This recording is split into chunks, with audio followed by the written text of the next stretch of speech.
Bonjour tout le monde, bienvenue dans ce nouvel épisode de Gilles dans le Nord, la série qui vous emmène explorer la province nord de la Nouvelle-Calédonie. Aujourd'hui, je suis avec Marie-Claude Gahuzer au paddock de la Botana à Pointe-Boute. Bonjour Marie-Claude. Bonjour Gilles. Comment allez-vous Marie-Claude? Très bien.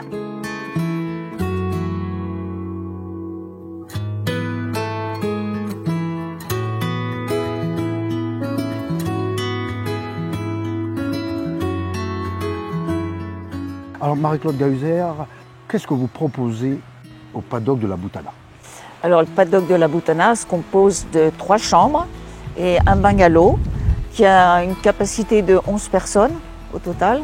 Les gens font des balades à pied, il y a de la chasse, il y a des gens qui viennent avec des VTT, faire des petites randonnées partout.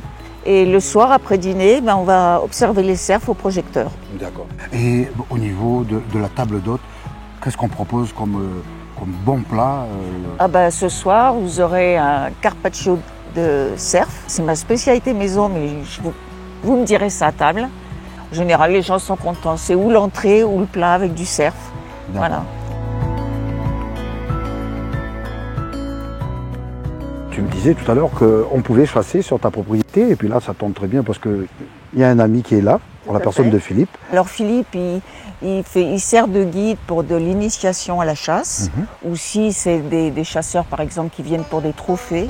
D'accord. Là je prends un guide de chasse, comme Philippe.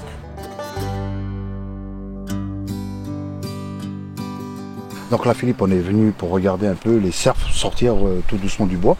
Donc comme tu le disais tout à l'heure, à partir de cette heure, dans ces eaux-là, ils sortent de la forêt pour venir brouter. Oui, tout à fait. En fait, le cerf a un cycle de vie où c'est un animal qui est plutôt nocturne, donc il se nourrit toute la nuit. Le matin très tôt, il va monter dans les hauteurs et là où c'est très boisé pour se mettre en sécurité par rapport aux chiens, aux chasseurs, etc. Comme je te disais tout à l'heure, s'ils sont beaucoup chassés, ils sortiront qu'à la nuit noire. Et s'ils ne le sont pas trop, ils vont sortir un peu avant. C'est un peu le cas ici, ils ne sont pas trop chassés ici. Non, ici ça va, par rapport à l'espace et par rapport au nombre de cerfs qu'on a sur cette propriété qui fait plus de 600 hectares, il y a peu de pression de chasse. C'est ces animaux qui ont une ouïe exceptionnelle, qui ont un odorat exceptionnel et la vue aussi très développée. C'est un animal qui a une adaptation à la pression de chasse qui est extraordinaire. Donc là, nous, on est venus ne serait-ce que pour regarder. C'est un spectacle super, donc voilà, juste pour le plaisir des yeux.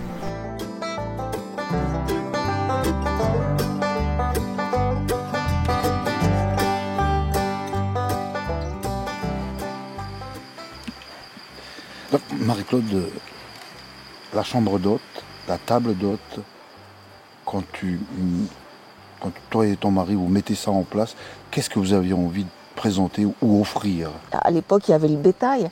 Lui, il s'occupait du bétail. Et puis moi, après avoir tout redécoré la maison, j'aurais fait quoi? J'ai dit non, faut ouvrir les portes. Il faut montrer, il faut que d'autres gens puissent profiter de ça, quoi. Et voilà, donc on est allé en 95 s'inscrire à la CCI. Voilà, ça a été donc la première chambre et table d'hôte. Pour moi, c'est très différent. Vous êtes chez les gens. C'est pas pareil. Tu me parlais tout à l'heure de livres d'or. À l'heure d'aujourd'hui, tu en as combien de livres d'or? Oh, je dois en avoir 7 au moins. Que les gens, quand ils partent, qu'ils mettent un petit mot. Je lis jamais quand ils sont là. J'attends qu'ils partent pour lire parce que ça me touche et je me dis que les gens aiment Botana. C'est ce pourquoi je continue. Ok la famille, à très bientôt. Restez connectés, likez et puis à très bientôt pour un prochain épisode de Gilles dans le Nord, cette série qui vous emmène explorer la province nord de la Nouvelle-Calédonie. Sur ce, ne perdez pas le Nord.